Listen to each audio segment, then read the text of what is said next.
alright. I've already done a video on Spider-Man's Last Hunt, one of the best Spider-Man stories ever. And then I did that issue with the Hobgoblin that was building on stuff from Spider-Man's Last Hunt. So now let's look at the official sequel to Spider-Man's Last Hunt that nobody has heard of. This is Spider-Man, Soul Man of the Hunter Man, and it is a graphic novel. It's by the exact same creative team as the original. Jim DeMatteis, he is the writer. Your boy Zeck, he is the artist. We got the same inker, etc. There is Hunter Man's grave. And a problem straight away is that Jim DeMatteis, he writes this as if there hasn't been 4 or 5 years of Spider-Man stories between Spider-Man's Last Hunt and this one. You would be better served to treat this as like a continuity insert that takes place shortly after the original story, even though there's loads of references that make that impossible. But Spider-Man and his supermodel wife, Mary James, they are at a funeral for a friend's mother, and it causes Spider-Man to have flashbacks to when he was buried alive by Hunter Man. And he freaks out and he runs away from the funeral and he guns off to be Spider-Man.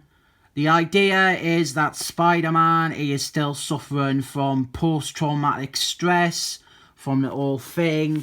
And that makes sense, but it doesn't make sense. It doesn't make sense that it took 5 years for this to manifest. There has been no hint of it in any other story. And Jim DeMatteis, he does another spiritual sequel to Spider-Man's Last Hunt called The Kid Within. And in that, Spider-Man, he's still struggling to cope. He's still dealing with the events of Spider-Man's Last Hunt.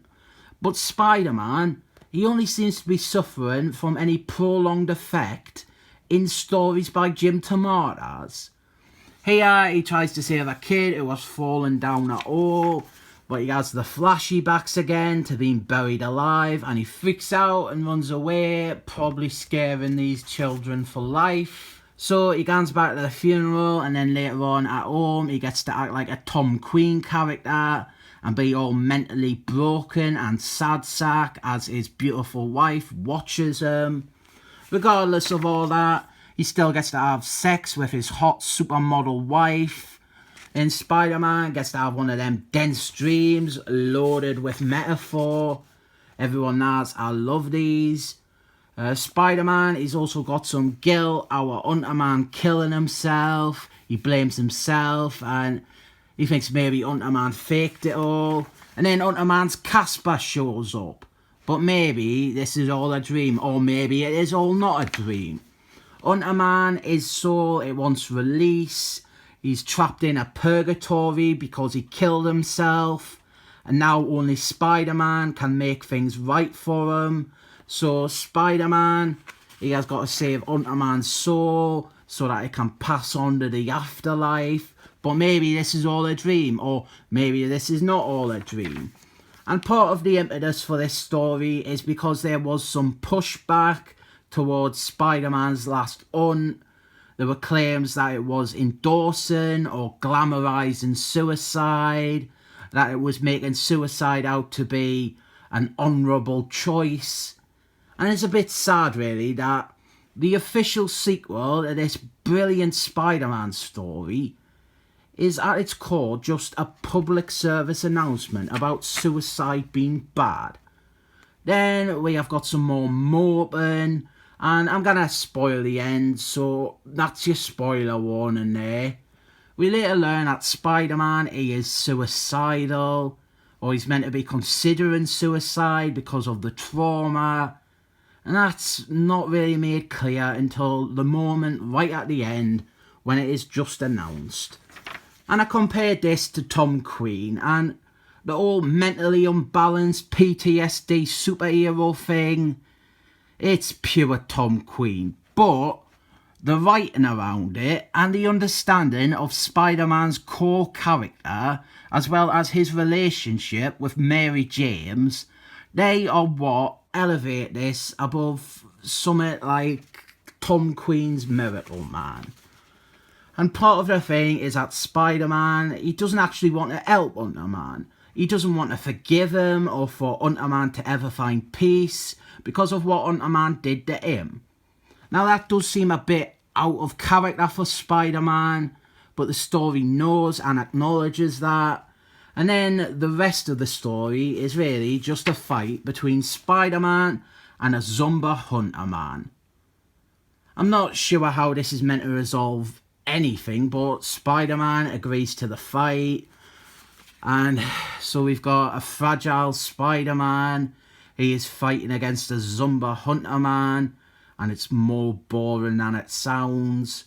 Spider-Man, he keeps having the same flashbacks to being buried alive, and then he reveals his guilt for not being able to stop Hunter-Man from killing himself, and then he has got to face that fear once again, the fear of being buried alive, and it's here where he considers suicide.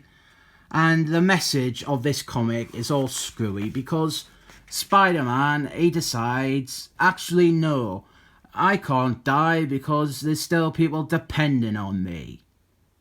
The sentiment of this story seems to be, if you are feeling suicidal like Spider-Man, then just don't kill yourself.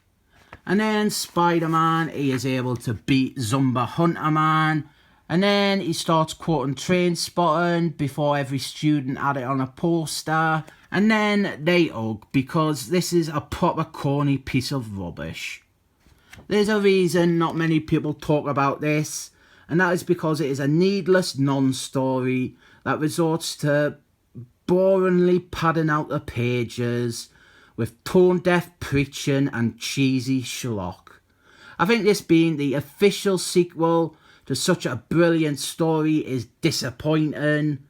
There have been better follow-ups to Spider-Man's Last Hunt, and this one, it's one basic idea with very little plot around it. They could have just as easily done like a 10-page backup story in an annual, showing Spider-Man dealing with his PTSD, and just done all the metaphysical dreams and the Caspers and the Zumba Hunter-Mans. I will say though, it's still much better than Tom Queen, so I rate this 7 thumbs up.